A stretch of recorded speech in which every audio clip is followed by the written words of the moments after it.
کسی بہترین اردو داں کا جملہ نہیں بلکہ یہ اللہ کا قرآن ہے۔ فرمایا مشکل میں تم ہو تو گراں میرے محبوب پہ گزرتا ہے۔ حضور تو جلدی کرتے ہیں تمہاری بھلائی چاہنے میں، کیوں؟ رشتہ بڑا گہرا ہے۔ النبی اولیٰ بالمؤمنین من انفسہم، فرمایا یہ وہ محبوب ہیں جو تمہاری جانوں سے بھی تمہارے زیادہ قریب ہیں۔ رسول کائنات صلی اللہ تعالیٰ علیہ وآلہ وسلم امت کے حق میں نرم دل رکھتے، نرم۔ لوگ سمجھتے ہیں شاید کسی کا بھلا یہ ہوتا ہے اس کو 4 پیسے دے دیے جائیں، شاید اس کا بھلا یہ ہے کہ اسے نوکری پہ لگوا دیا جائے، شاید بھلا یہ ہے کہ اس شخص کو اگر کسی وہ مشکل میں آ گیا ہے تھانے کچہری کے معاملے میں تو وہاں اس کو سہولت دلا دی جائے، آسانی کر دی جائے، کسی کو مضبوط کر دیا جائے، تو یہ اس کے ساتھ بھلائی ہے۔ میرے رسول پاک صلی اللہ تعالیٰ علیہ وسلم نے بتایا کہ میں نہ مکارم اخلاق کی تکمیل کے لیے آیا ہوں، میں تمہارا وہ نفع کرنے آیا ہوں کہ تمہارا دل ساری جگہوں سے ہٹا کے رب رسول کی طرف مائل کرنا ہے، تمہاری طبیعتوں کے اندر جو سختی ہے اسے نرمی میں بدلنا ہے، تمہارے مزاجوں کے اندر جو بے لگام خواہشات ہیں انہیں شریعت اسلامیہ کی پابندی کی لگام دینی ہے۔ حضور سید عالم علیہ السلام نے لوگوں کی اصلاح کا جو دیکھیں نا، اگر کسی گھر میں بگڑے بچے سنور جائے نا تو روٹی تھوڑی بھی ہو تو گزارا ہو جاتا ہے، اگر گھر والے اخلاقاً اتنے اعلیٰ ہوں، ایک دوسرے سے پیار کرتے ہوں تو تھوڑے پیسوں پر بھی وقت گزر جاتا ہے۔ رسول پاک کا دل دھڑکتا تھا، کس لیے؟ صرف اس لیے نہیں کہ لوگوں کو نوکریاں مل جائیں، مال مل جائے، لوگ جو ہیں ان کے گھر کشادہ ہو جائیں، بلکہ حضور کا دل دھڑکتا تھا کہ لوگ دوزخ سے بچ جائیں، جنت کی طرف ان کا سفر ہو جائے، ان کے دلوں سے حسد کو، تکبر کو، غرور کو، انا کو، خود پسندی کو، عجب کو نکال دیا جائے۔ یتلو علیکم آیاتنا ویزکیکم، ان کا تزکیہ کر دیا جائے، دل صاف کر دیے جائیں۔ رسول پاک صلی اللہ علیہ وسلم احساس کے ساتھ جاتے ہیں۔ ہمارے ہاں نا تبلیغ ہوتی ہے لیکن اس میں درد نہیں ہوتا، اللہ ماشاءاللہ اچھے لوگوں کی بات نہیں کرتا۔ لو میرے جیسے آدمی نے تقریر کرنی ہے، گھنٹہ گزارنا ہی ہے، تو پھر بعض اوقات نفس کی خواہشیں غالب ہوتی ہیں تو وہ اصلاح سے زیادہ شوق داد لینے کا غالب آ جاتا ہے۔ وہ آپ کو پتہ ہے نا، وہ ہمارے ہاں پھر وہ نقیب محفل بیچارہ کبھی بھاگ کے ادھر چلا جاتا ہے، کبھی بھاگ کے ادھر آتا ہے، کہتا ہے میں نے جملہ دینا ہے۔ اب وہ ایسے لگتا ہے جملہ نہیں دینے لگا، کوئی ایٹم بم دینے لگا ہے، جس میں اتنی اسے پریشانی، ایک جملہ کہنے لگا، سنبھال کے رکھنا، ضائع نہ کرنا، یہ نہ کرنا۔ وہ تو جملہ رہنے دے، تو آیت دے ہمیں کوئی قرآن پاک کی، تو ہمیں کوئی حدیث پاک سنا، تو اس حدیثی بات کر، یہ تو مطلب۔ اور پھر وہ داد کا اتنا شوق کہ جب تک سارے ہاتھ نہ کڑھیں، جب تک شمال جنوب والے نہ بول پڑیں تب تک بات نہیں ہوگی۔ یہ کیسی بات ہوئی؟ اصلاح کے اندر تو آپ کا درد آپ کی زبان سے زیادہ اثر رکھتا ہے۔ اقبال کہنے لگے کہ بات جو دل سے نکلتی ہے اثر رکھتی ہے، پر تو نہیں، پر طاقت پرواز مگر رکھتی ہے۔ وہ تو اڑتی ہے، وہ تو اس کی تو پذیرائی ہوتی ہے، اگر بات دل سے نکل رہی ہے تو۔ عزیز بھائی یاد رکھیے گا، حضور سید عالم علیہ السلام درد دل کے ساتھ دعوت دیتے لوگوں۔ 10 دن حضور نے طائف میں قیام کیا ہے، ایک بندے نے بھی کلمہ نہیں پڑھا، الٹا انہوں نے روڑے مارے، تکلیف دی۔ حضور واپس آ رہے ہیں، صحابی ساتھ ہیں، باغ میں بیٹھ گئے، اتنی صحت مبارک پر انہوں نے معاذ اللہ تعالیٰ سنگ باری کی کہ خون مبارک بہہ رہا ہے۔ فوراً عرض گزار ہوئے، یا رسول اللہ صلی اللہ علیہ وسلم آپ دعا کر دیں یہ تباہ ہو جائیں۔ فرشتہ بھی حاضر ہو گیا، حضور آپ دعا کریں یہ تباہ ہو جائیں۔ لیکن محبوب کے دل میں نرمی ہے نا امت کے لیے، اگرچہ یہ ساری امت دعوت ہے اس وقت، پر اس وقت بھی نرمی ہے۔ محبوب کریم علیہ السلام نے ہاتھ اٹھائے، صحابی کہتے ہیں میرے دل میں خیال آیا اب یہ تباہ ہو ہی، میری طرف دیکھیں جی، اب یہ تباہ ہو ہی جائیں گے، اب کوئی نہیں بچا سکتا انہیں تباہ ہونے سے۔ لیکن حضور نے کیا کہا اے اللہ انہیں ہدایت دے دے، انہیں پتہ ہی نہیں یہ کیا کر رہے ہیں۔ فوراً عرض کی یا رسول اللہ ایک نے بھی کلمہ نہیں پڑھا، ایک نے بھی کلمہ نہیں پڑھا۔ کبھی پتھر مارنے کے والے کے لیے بھی دل میں احساس ہوتا ہے، ہمیں تو کسی نے کچھ بھی نہیں کہا، کوئی گالی نہیں دی، کچھ نہیں کہا، پر ہم سخت کیوں ہیں بھلا؟ وہ ہمارے پیچھے نہیں چلتا ہاتھ باندھ کے، جی میں ہاں نہیں ملاتا، تو ہمارا دل اس کے لیے سخت ہے۔ دو ہی تو بندے ٹھیک ہے دنیا میں، ایک میں ٹھیک ہوں اور ایک جو میری ہاں میں ہاں ملائے پوری، وہ ٹھیک ہے۔ دونوں ہاتھ باندھ کے پیچھے چلے، تیسرے کو میں کیسے ٹھیک ہونے دیتا ہوں؟ میرا مزاج ہی نہیں، اللہ ماشاءاللہ ہماری طبیعت ہی نہیں ہوتی ایسی۔ خدا کے بندو، جب دل کشادہ ہوں، طبیعتیں کھلی ہوں، پھر اس طرح کا تھوڑی مزاج ہوتا ہے۔ کریم محبوب صلی اللہ علیہ وسلم سے عرض کی، حضور ایک نے بھی نہیں کلمہ پڑھا اور پھر بھی آپ کے دل میں اتنی وسعت ہے، آپ ہدایت کی دعا کر رہے ہیں، 10 دن لگائے ایک شخص بھی نہیں آ رہا۔ تو محبوب کیا فرمانے لگے؟ کریم فرمانے لگے، مجھے پتہ ہے انہوں نے تکلیف دی ہے، ایک نے بھی کلمہ نہیں پڑھا، جلدی نہ پریشان ہو جایا کریں۔ کچھ لوگ جلدی کچے جملے بوئے، ساڑی قوم نہیں ٹھیک ہو سکتی جی، ایسمو لگتا کچھ نہیں ہو سکتا دی، یہ نہیں ٹھیک ہو سکتے، فلانے نہیں ٹھیک ہو سکتے۔ شکوہ ظلمت شب سے تو کہیں بہتر تھا، اپنے حصے کی کوئی شمع جلاتے جاتے۔ اللہ کے حبیب صلی اللہ علیہ وسلم سے عرض کی، یا رسول اللہ صلی اللہ علیہ وسلم ایک بھی نہیں مانا اور آپ نے پھر ہدایت کی دعا کی؟ تو یہ میرے محبوب کا امید کا طریقہ ہے۔ کریم فرمانے لگے، اگر آج یہ نہیں مانتے تو پھر بھی تباہی کی دعا نہیں کرنی، یہ نہیں مانتے تو ان کی آنے والی نسلیں مان جائیں گی، مان جائیں گے لوگ۔ اپنے دل میں جب آپ نرمی لے آتے، ہمارے نا سینکڑوں نوجوان گناہوں میں چلے گئے ایک ایک علاقے سے۔ جو آدمی گناہ میں مبتلا ہوتا ہے نا، وہ سخت تکلیف میں ہوتا ہے۔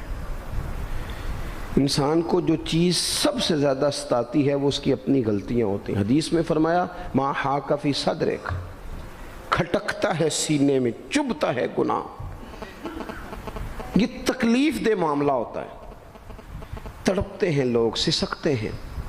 لیکن روایتی انداز سارا جب ہماری مجالس اور محفل میں ہو جاتا ہے، کوئی نہیں وقت دینے والا، پیار کرنے والا، تھپکی دینے والا، بازو تھام، کوئی نہیں۔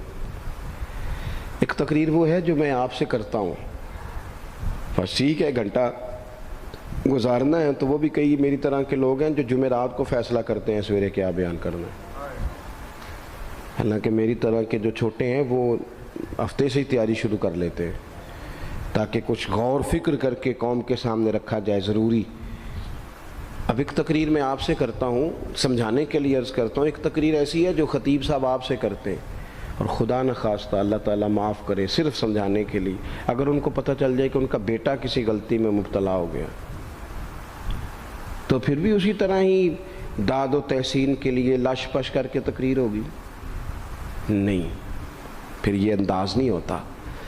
پھر تو بچہ کو سامنے بٹھا کے باپ اپنی پگڑی اس کے پیروں میں رکھتا ہے، پھر تو ماں دوپٹہ پیروں میں رکھتی ہے، کہتی پتر میری کمائی نہ اجاڑ دینا، اور نہ پتہ چلا تو سگریٹ پینے لگ گیا، خدا خیر کرے، تیری مہربانی۔ سوتا نہیں، اس کا چہرہ پریشان ہے۔ اب بات آئی ہے نا، اب یہ وقت آیا تبلیغ کا، اصلاح کا۔ اسے منت کر کے سمجھایا، اس کو گزارش کی، اس نے کہا ابا جی غلطی ہو گئی تھی، آئندہ نہیں کرتا، پوری اس نے تسلی دی، پھر بھی نہیں سوتا۔ بچہ تو وعدہ کر کے چلا گیا، پھر بھی نہیں سویا، وہ اپنے کمرے میں چلا گیا اور اس نے مصلی بچھا لیا۔ کہا یا اللہ یہ میری عمر کی کمائی ہے، مالک اسے ہدایت دے دے۔ او بھائی جب تو اس انداز میں ملت کے ہر بیٹے کی اصلاح کرنے لگے گا، اور اس سے مراد صرف خطیب واعظ ہی نہیں، حضور نے ہم سب کے ذمہ لگایا تھا بلغ عنی ولو آیا، ہم سب کی ذمہ داری ہے لوگوں کے لیے، لوگوں کو قائل کریں۔ مجھے بتاؤ اپنی ذات کے حق میں قائل کرنا ہو تو کرتے ہیں کہ نہیں؟ ہوتا ہے نماز کی دعوت ہم کیسے دیتے ہیں؟ ہم کہتے ہیں پڑھ لیے کر نماز، اتنے پیسے کہاں لے کے جائے گا، یہی دعوت ہوتی ہے نا۔ وہ کہتا ہے تو نے اپنی قبر میں جانا اور میں نے، یہ تو ہے ہمارا دین کے حق میں۔ اور محفل میں آنا اگر ٹائم ملا تو ٹھیک، یہ ہے دین کے حق میں۔ اور جب اپنی باری آئے، کسی سے 50,000 روپے چاہیے تھے، فون کیا اس کو، ملنا تھا، وہ کہتا حکم کریں، کہتے نہیں ٹیلی فون والی بات نہیں، کہتے میں تو 2 بجے ملوں گا، تو 2:30 بجے مل، پر میں مل کے کرنی ہے۔ پھر جاتے ہی اس سے 50,000 مانگا نہیں، پہلے منت کی، دکھ سنایا، پھر اسے ثابت کرایا کہ تیرے علاوہ دینا بھی کسی نے نہیں، سارے غلط بندے ہیں، تو ٹھیک ہے معاذ اللہ۔ پھر اس کو یہ بھی ثابت کرایا وقت پہ واپس کر دوں گا۔ اتنی ساری گزارش کر کے رو دھو کے جب وہ پورا قائل ہو گیا تو آخر میں کہا مجھے 50,000 ہے۔ صحیح کہہ رہا ہوں؟ ہاں نہ تو کرو نا، چلو ہلکا سا ایسے ایسے تو کرو نا، ہوتا ہے کہ نہیں ایسے؟ او بھائی اپنے حق میں قائل کرنا تھا تو تجھے سارا طریقہ آتا تھا، اور رب رسول کے حق میں قائل کرنے کا تجھے طریقہ ہی نہیں آتا، تجھے پتہ ہی کوئی نہیں کہ کیسے قائل کرنا ہے۔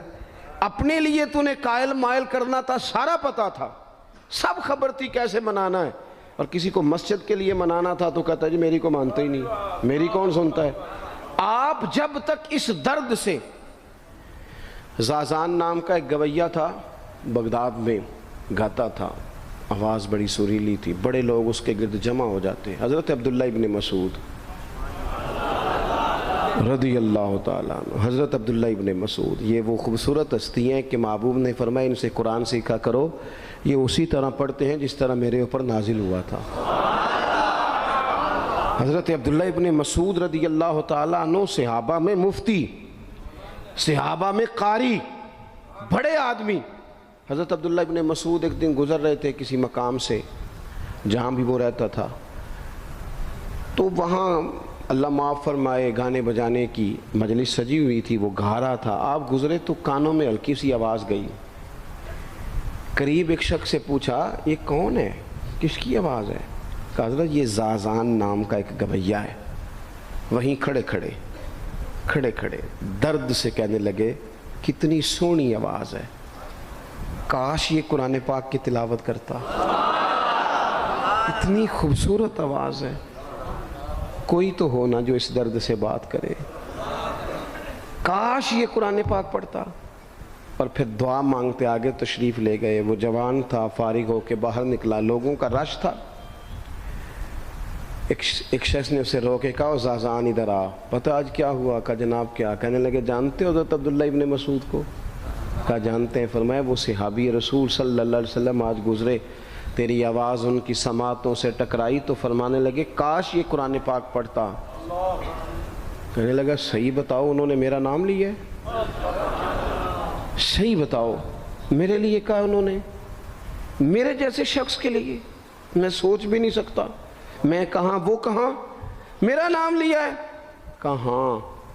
تھوڑی دیر رکا، چند لمحوں پتہ نہیں سوچیں کہاں کہاں کا سفر کر کے آئیں، وہ ساری سوچیں درد بن کے آنسو بنی، اور پھر آنسو داڑھی پہ ٹپکے چہرے پہ آئے۔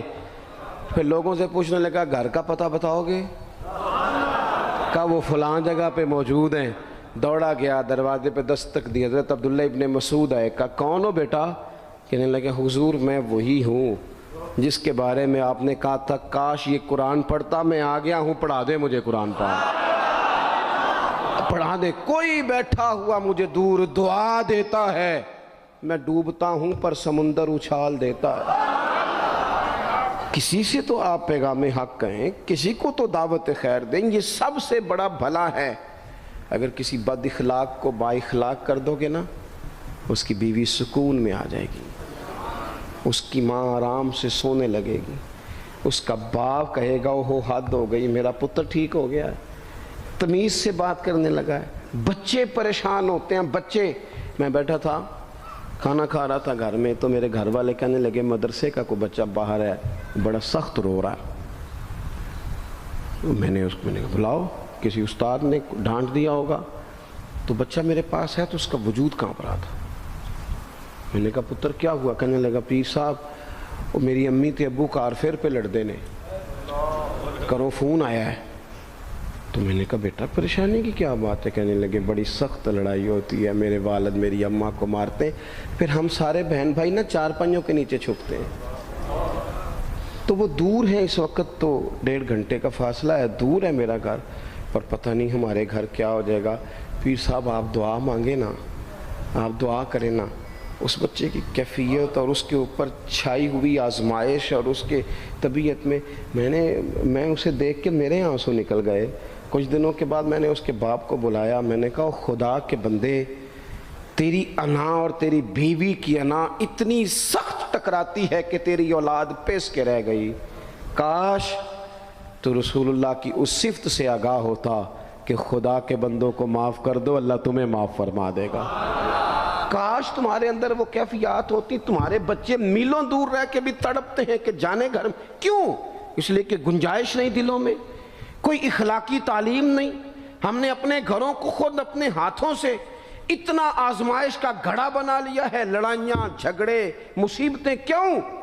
کہ پیسوں کی تو تبلیغ روز ہوتی ہے کہ کمانے چاہیے، مال کی تبلیغ تو روز ہوتی ہے، درد نہیں بٹتا، اخلاق کی بات نہیں ہوتی۔ او سجنوں، ہمارا غریب گھر تھا، پر میرے ابا جی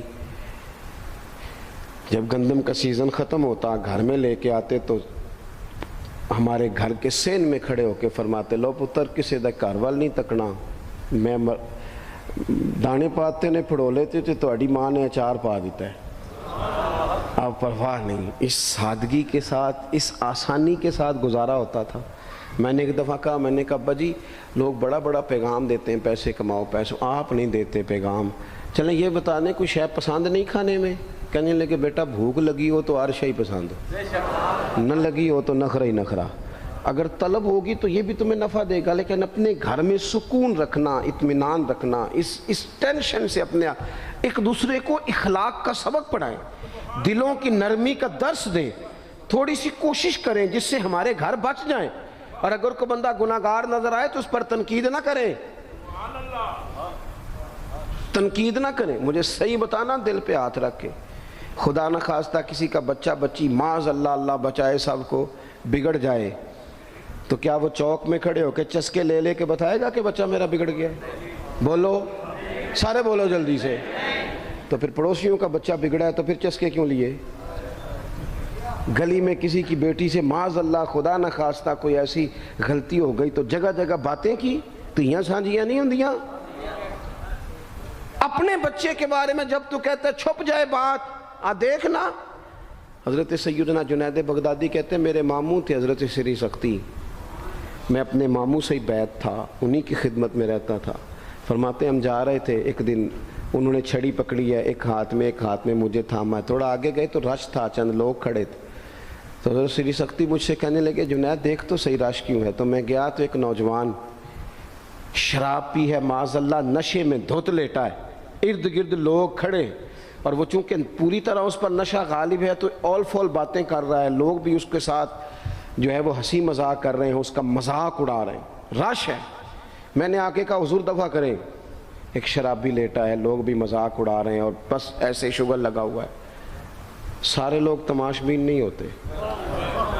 ہاں حضرت فرمانے لگے نہیں جنید ایسے کیسے چلے جائیں، چل نہ مجھے لے چل۔ کہتے ہیں بوڑھے شیخ، ہاتھ میں نے تھاما تو وہاں لے گیا، حضرت نے لوگوں کو ڈانٹا چلو دوڑو۔ پرانے زمانے میں لوگ بزرگوں کی حیا کرتے تھے، سب لوگ وہاں سے چھٹ گئے۔ کہتے ہیں مجھے فرمانے لگے جنید جا پیالے میں پانی لا۔ کہتے ہیں میں ایک پیالے میں پانی بھر کے لایا، انہوں نے اپنے بوڑھے ہاتھوں سے اس کا منہ دھویا، اس کے چہرے پہ پانی ڈالا، اس کا منہ صاف کیا، پھر اسے کھڑا کیا، اسے گھر بھیجنے کو کہا۔ کہتے ہیں وہ وہیں ایک کونے میں سائیڈ پہ ہو گیا تو حضرت نا منہ دھو کے نا تھوڑی دیر چپ کر گئے، پھر 2-3 لمحے گزرے تو ان کی آنکھوں میں زور زور سے آنسو ٹپکے اور ہاتھ اٹھا کے کہنے لگے مالک میں تیرا کمزور بندہ ہوں، میں منہ دھو سکتا تھا، میں دل تو نہیں نہ دھو سکتا، جو میرے اختیار میں تھا میں نے کر دیا، باقی تو مقلب القلوب ہے، کر نہ کرم۔ یہ کسی ماں کا بیٹا ہے، کسی خاتون کا شوہر ہے، او بھائی جو نشے پہ لگ جائیں ان کے بچے باپ کے ہوتے ہوتے یتیموں جیسی زندگی گزارتے ہیں، لوگوں کے مانگ کے کپڑے پہنتے ہیں۔ کسی نے کہا تھا اگر دشمن سے زیادہ بدلہ لینا ہو تو اسے قتل نہ کرو، نشے پہ لگا دو۔ معاذ اللہ، اتنا لوگوں نے، کتنا عام نشہ ہو گیا۔ کہا اللہ میں نا منہ دھو سکتا ہوں، دل نہیں، دل تو دھو سکتا ہے، دھو دے۔ کہتے ہیں یہ کہہ کہ حضرت اٹھے تو میں نے عرض کی حضور ویسے منہ دھویا کیوں آپ نے؟ تو فرمانے لگے اس لیے دھویا ہے کہ جب تک منہ سے بدبو آتی رہے گی جتنے لوگ سونگتے رہیں گے اس کے شرابی ہونے کے گواہ بنتے رہیں گے، میں نے اس لیے دھو ڈالا ہے کہ ہو گئے پیچھے جو ہو گئے مزید گواہ نہ بنے، حضرت سری سختی کہتے ہیں میں نے، حضرت جنید بغدادی کہتے ہیں میں نے اسی رات تہجد کے وقت اٹھ کے حضرت کو وضو کرایا، میں نے ان کا بازو تھاما، میں ہی ان کو مسجد میں لے کے گیا۔ کہتے ہیں جب ہم مسجد میں پہنچے تو وہ کل دوپہر والا شرابی ہم سے پہلے مصلی پہ بیٹھا تھا۔ کہتے ہیں میرے دل سے آوازیں نکل رہی تھی شیخ دیکھ لو پھر مالک کتنا کریم ہے، آپ نے منہ دھو ڈالا تھا، رب نے دل بھی دھو ڈالا، کرم فرما دیا۔ کوئی ہو نا جو ایسا کرے؟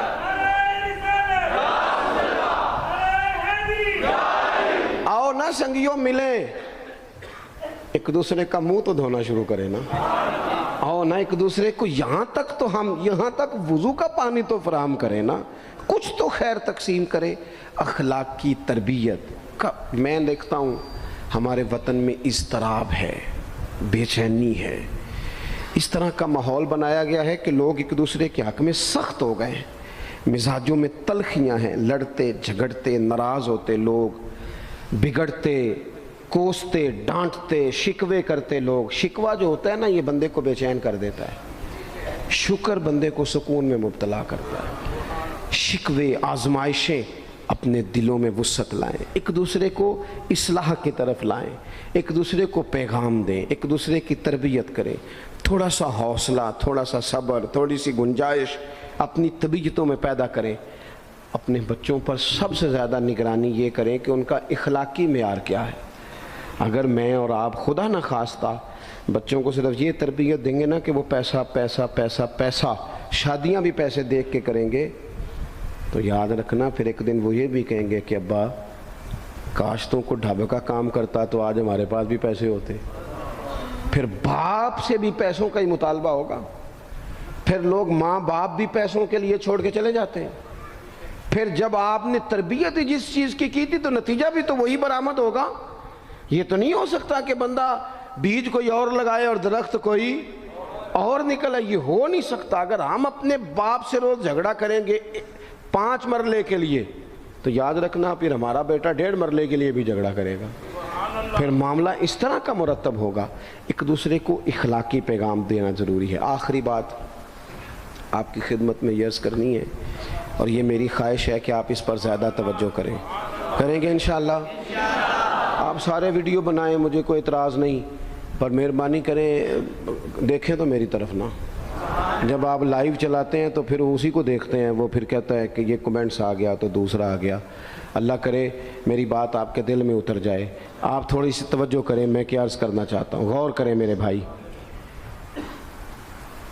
ملک میں نا مہنگائی تیزی سے عروج پکڑ گئی ہے، اور مہنگائی جب ہوتی ہے نا تو امیروں نے تو مال بیچنا ہوتا ہے تو ان کا دگنا ہو گیا تو وہ تو اور امیر ہو گئے، تو غریبوں کے لیے مشکلات بڑھ گئی ہیں۔ جو طبقات بیچارے تنخواہ دار تھے، کمزور تھے، میری طرف دیکھیں جناب، وہ اور کمزور ہو گئے۔ ہمیں زیادہ تو نہیں لیکن اتنا ضرور کرنا چاہیے۔ یہ قرآن پاک دے دیں جی، جی مجھے دے دیں، لے لیا تشریف رکھیں آپ۔ عزیز بھائی تھوڑا سا نا، زیادہ نہیں، 3 لوگ مل کے ایک غریب آدمی کا خیال تو رکھ ہی سکتے ہیں نا، لیکن غریبوں سے بھی عرض کروں گا سہارا بندوں کو نہیں بنایا کرتے، سہارا رب رسول کو بنایا کرتے۔ کسی سے تھوڑی سی مدد لینا تو ٹھیک ہے، چلو آگے جانے کے لیے تھوڑا سا سہارا لے لیں کہ اب مشکل ہے تو یہ کراس نہیں ہو رہا رستہ، تھوڑا سا سہارا تو لے لیں، لیکن جو لوگ مستقل سہاروں پہ آ جاتے ہیں ان کا تو پھر اپنی طاقت ہی ساری ختم ہو جاتی ہے۔ گردن کو جھکا دیتا ہے خیرات کا پتھر، جہاں میں مانگنے والوں کے سر کبھی اونچے نہیں ہوتے۔ تھوڑی سی ہم نے ایک دوسرے کی مدد کرنی ہے۔ جو لوگ زیادہ مالدار ہیں ان سے میری گزارش ہے کہ تھوڑے سے خرچے کم کر لیں، اپنے ہاتھوں سے تقسیم کریں۔ یہ چھوڑ دیں کہ وہ میرے چچا کے جو بیٹے ہیں وہ میرے ساتھ اچھا سلوک نہیں کرتے، وہ فلانے ہیں، وہ ان کا سلوک اگر وہ کریں گے تو اللہ سے اجر لیں گے۔ آپ اگر ان کو محسوس کرتے ہیں نا وہ غریب ہیں، ماموں کے بیٹے، چچا کے بیٹے، گلی والے، محلے والے، تو تھوڑا تھوڑا کر کے اپنے بھائیوں کی مدد کرنی شروع کریں۔ دیکھو عید پہ کپڑے تھوڑے لے لو نا، ویسے بھی سوٹ کی ضرورت تو صرف عید پڑھنے کے لیے، بعد میں تو کپڑے بدل کے گوشت کرتے ہیں، تو بچے ویسے سوئے رہتے ہیں سارا دن۔ تھوڑی سی نا اپنے اضافی خرچے کم کریں. غربا کی تھوڑی یہ عید گزری تھی نا چھوٹی تو شادیاں شروع ہو گئی تھیں. میرے پاس لوگ بہت زیادہ آتے ہیں، چونکہ نیک آدمی سمجھ کے اچھا گمان کر کے لوگ دعاؤں کے لیے کہتے ہیں، تو ان کے دکھ سن کے نا تو کئی دفعہ سوچتے ہیں کہ یار یہ جو امیروں نے اتنے مہنگے مہنگے ہوٹلوں میں روٹیاں کھائیں، اتنی مہنگی مہنگی گاڑیاں پجارو، یہ اللہ کے حضور جواب بھی تو دینا ہے نا. ہم نے ایک دوسرے کا خیال چھوڑ گئے، دو چار باتیں سوچ کے نا، وہ جی اس کے گھر میں 3 لوگ ہیں، کام کیوں نہیں کرتے ہو؟ خدا کے بندے کرتے ہیں کام، لیکن محنت سے نہیں ملتا، خدا کے فضل سے ملتا ہے. تیرے اوپر فضل ہے، تجھے اب باتیں آتی ہیں، لیکن کئی دفعہ سارے بھی کریں تو رزق جب ہی آتا ہے جب رب چاہتا ہے. ایک تو وہ لوگ ہیں جو ہاتھ پھیلا کے مانگ لیتے ہیں، ایک سفید پوش ہوتے ہیں لا یسألون الناس الحافا، جو لپٹ لپٹ کے سوال نہیں کر سکتے. ان کو دیکھیں، بالخصوص اپنے بہن بھائیوں میں، قریبی رشتہ داروں میں، پڑوسیوں میں تھوڑی تھوڑی لوگوں کی مدد کریں اور اپنے خرچے بتدریج کم کریں. خواہش تو بچوں کی طرح ہوتی ہے، ایک خواہش پوری کریں تو دوسری پیدا ہو جاتی ہے، دوسری پیدا کریں تو 4 خواہشیں اور کھڑی ہیں. یہ نفس تو بچے کی طرح ہے. اپنی خواہشات تھوڑی کم کر کے، یہ حکومتوں سے آپ امید نہ رکھیں. ہمارے ملک میں جتنی سیاسی جماعتیں حکومتیں کر چکی ہیں یا کر رہی ہیں، ان سے کوئی توقع نہیں. یہ بیچارے تو اپنے جھگڑوں سے ہی باہر نہیں آتے، انہیں کیا خبر کہ غریب کہاں بستا ہے. جب تک بندہ وہاں سے ہو کے نہیں نا گزرتا جو اصل جگہ ہے. تمہیں یہ جو تم اے سی والے کمروں میں بیٹھ کے اور جناب نیسلے کی بوتلیں رکھ کے پریس کانفرنس کرتے ہو، تمہیں کیا پتہ ہو، تمہیں کیا خبر ہو کہ بچوں کی فیس دینی ہو تو بوڑھے ماں باپ پہ کیا گزرتی ہے. تمہیں کیا خبر ہو کہ عید آ گئی ہے تو بوڑھے کس طرح مشورے کر رہے ہیں کہ اگر عید کر کپڑے نہ کر لے تو ساس گلا کرے گی. تمہیں کیا خبر ہو کہ کچھ غریب ایسے بھی ہیں جو بیچارے رات کو مشورہ کرتے ہیں کہ صبح ناشتے میں گھی کہاں سے لانا ہے، بچوں کے پراٹھوں کے لیے تو گھی بھی نہیں ہے، گندم امیر شہر کی ہوتی رہی خراب اور بچی کسی فقیر کی فاقے سے مر گئی. خدا را مہربانی کریں، گنجائش پیدا کریں. بندہ کبھی بھی جیب کا سخی نہیں ہوتا. بخاری شریف میں پورا باب ہے کہ بندہ غنی دل کا ہوتا ہے. اپنے دل کا غنا اپنے اندر لائیں. جب آپ کا دل سخی ہو جائے گا ساری چیزیں ٹھیک ہو جائیں گی. اللہ تعالیٰ مجھے اور آپ کو توفیق عمل عطا فرمائے.